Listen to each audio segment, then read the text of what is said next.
Welcome to another T-Rex Talk. Today we're going to be talking about knowledge and information and how to level up your own capabilities and learn stuff faster. Or maybe learn stuff slower, but learn stuff better. That's kind of the main point. This is actually a two-part episode, by the way. I'm going to be talking about information in this particular episode. Next week I'm going to be talking about tools, because it's kind of a similar thing, but you'll figure it out next week.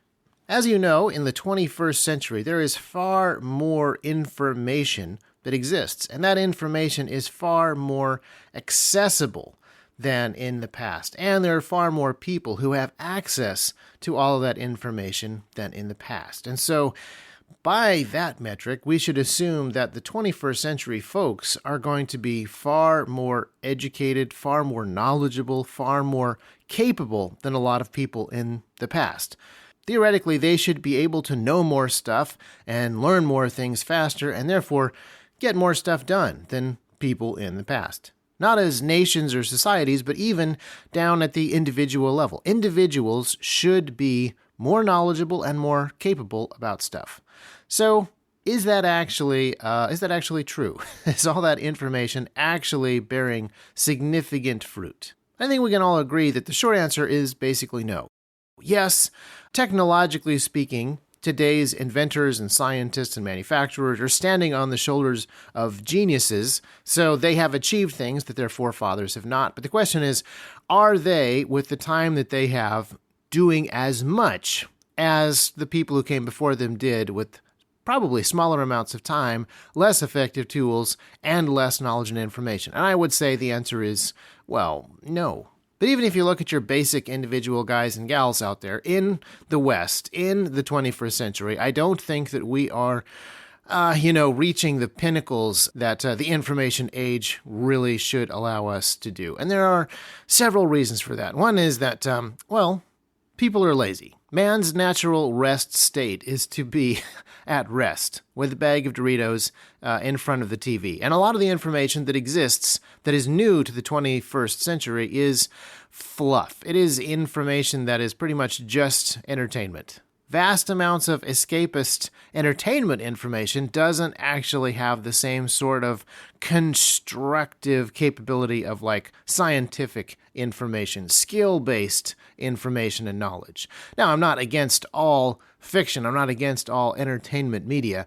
In fact, I think that fictional entertainment information is actually really useful for allegorical purposes, to teach people about things that they couldn't necessarily experience in real life, and sometimes to teach lessons that are a little bit more vivid even than some of the lessons of history. So I'm not trying to throw all of that away. I'm just trying to, cast some aspersions at Netflix and Amazon and the other streaming giants, because I don't think that's necessarily what they're doing. And the sheer amount of fluff entertainment information that exists, and how incredibly accessible it is, and how you can instantly gratify whatever desire you have to watch whatever kind of material you want, that just contributes to people's laziness, obviously. The temptation for me to do something else instead of record this podcast, I gotta admit, is pretty high. But I'm not tempted by the Rings of Power. At least not the Amazon show, Rings of Power. So even though there's an incredible amount of useful information out there that we could be learning, our own laziness is a major impediment to doing that. But I think there's actually a second sort of impediment, and that is that there is just so much information that is available. There are so many options that are available that results in a kind of, paralysis, or maybe just a sense of being overwhelmed. Because the amount of useful educational stuff that you can find right now on the internet really is overwhelming. For a few $100s, you can get all of MIT's information, all of their class notes, all of their curriculum stuff. So essentially, the entire school, everything that all of the students are getting at MIT, you can have for a tiny fraction of the scholarship of a single MIT student. That is extremely overwhelming. That's exactly the kind of information that would result in self-taught people being more self-taught, being more educated, being more capable. But where would you even start looking at all of the information from all of MIT's faculty over the last year, or 10? The vast bulk of this information actually makes it difficult to know where to start. You have to be extremely specific and deliberate about the things that you are trying to accomplish before you can actually, plot out a really good course through all of this information that is available. And I would say that there is a third obstacle or hurdle that exists when there is so much information that is available. There are a lot of skills out there that used to be fairly difficult to learn, but now the vast profusion of information and the incredible ease of accessibility of that information means you could learn that stuff pretty easily to a fairly low level.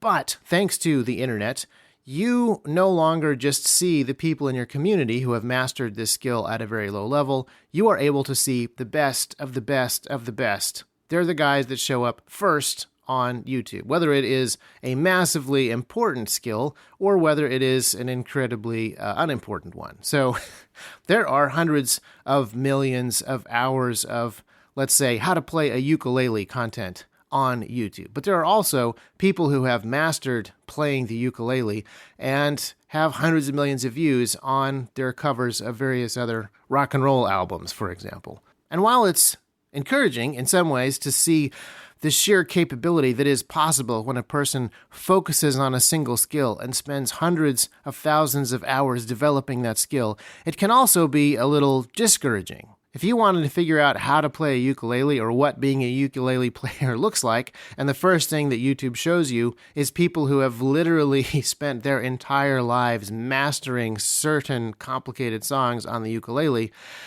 you get a sense of what that actually would require to get your fingers capable of doing that, and you move on to something else. Learning to play the piano is something that I would say is not necessarily easy, but it is something that the average person can absolutely do. And one of the things that the internet has done is made it possible for us to instantly listen to music being played by the top 5 best piano players in the entire world. And that's a skill level that the average human cannot do. And while I think it's great that everyone has access to music being played at that level of excellence, I do think it is on us to realize that if I want to gain the skill of, say, knowing how to read music or knowing how to play the piano, I need to set some realistic goals for myself. The pessimistic side of me looks at some of these incredible musical geniuses, says, well, I obviously am not capable of that, and so I stop pursuing the musical disciplines that I am capable of. This is why, by the way, I can't play the piano or any musical instrument. A big part of it is my own laziness, and part of it is also my own sort of pessimism, and to say, well, you know what, I'm going to pursue things that I'm excellent at, as opposed to things that, I would only be okay at. And I think that that level of prioritization in and of itself isn't wrong, but now, as somebody who has kids and wants to play music and sing with them, I wish that I had attained some of those skills at a lower level. And I realized that most of what I was doing in the past was not ruthless prioritization for the pursuit of actual excellence. It was just laziness. So I guess we're back to laziness as the main obstacle again. But I do think that it is really easy to make excuses when you look at a skill set. In the past, without the internet, without the ability to instantly see as a top Google search result, as a top YouTube suggestion, the best of the best at this particular area, you would look at a skill set or you would look at a talent or a discipline and you would see sort of the tip of the iceberg. You would see something that is achievable and you wouldn't grasp the entirety of what that discipline was. And that allowed you to see that as a much more surmountable goal. And you would actually tackle that goal based on that knowledge. And as you learned, you realized that the iceberg was much bigger and much deeper, and you could continue with the knowledge that you had learned by tackling the visible part of the iceberg. Now, I think that it is good. I think that it is actually a tremendous bit of extra information to be able to now see the entire iceberg. If you look on YouTube, you will find the top 0.1%, the people who are freakishly good at a thing and have devoted unbelievable time to mastering that. That is the whole iceberg. You now see the sum of human capability in that particular field. Even if you are trying to just figure out, how to beat a certain level in a video game, and you search walkthroughs on the internet. YouTube will immediately show you speed runs, people who have dedicated tens of thousands of hours to this particular level of this video game so that they can beat it in 7.238 seconds. And I think that that's cool. I think that it's great that you can find really quickly and easily the best of the best at a particular thing. You can now see the entire iceberg.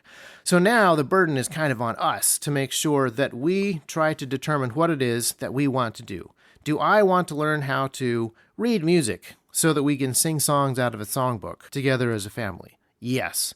I need to pare my expectations back from the entire iceberg to just the part that is necessary to do the thing that I need to do so that I can pursue that. And then, who knows? Maybe once everyone in my family can read music and play the piano a little bit, a couple of people decide that they're going to take on the bigger, larger, complicated levels of advancing. Now, part of the reason that I'm on this particular train of thought is because I've recently been studying maps and land navigation. And when you do that on the internet, you discover a gigantic swath of information. The amount of GIS data, map data, navigational data is kind of overwhelming. And when you look at what cartographers are capable of doing, that's a little bit overwhelming as well. But if you just dig in and set achievable goals, I think that being able to see the whole iceberg is actually very helpful. You have some idea what the ceiling is, you have some idea what the heights of the capability are, and you realize that these little things down here are foundations that you could build on. But you focus in on that capability that you want to have, which is, for me, being able to wander around Middle Tennessee with a map and a compass, not only without getting lost, but going to specific places that I want to get to. And I have to admit that I was getting a little bit daunted by the sheer size of the iceberg. And this is another area in which that sheer profusion of information that is available and just constantly on tap was a little bit of a confusing element. I wouldn't say that it was totally confusing, but being able to go and talk to someone who has mastered an element of this was tremendously clarifying. So on Saturday, part of the reason that this podcast is late is because on Saturday, I was doing a 16-hour land nav course that a guy in our church was putting on. This is somebody who has some previous Special Forces experience doing this sort of thing in the field and has taught this stuff to fairly green Special Forces guys. And he pared it down to what our group could do. And I think he did an excellent job of that because he's somebody that we know personally. He knew the people he was teaching personally. He was able to take a vast chunk of knowledge that he knew, which actually, now that I think about it, is still a fairly tiny chunk of the larger cartographic and navigational sphere of information. He took the chunk of information that he had mastered and pared it down to something that we could do in 16 hours. He actually created for us the tip of an iceberg that we could totally attain and summit, now that we're mixing our metaphors.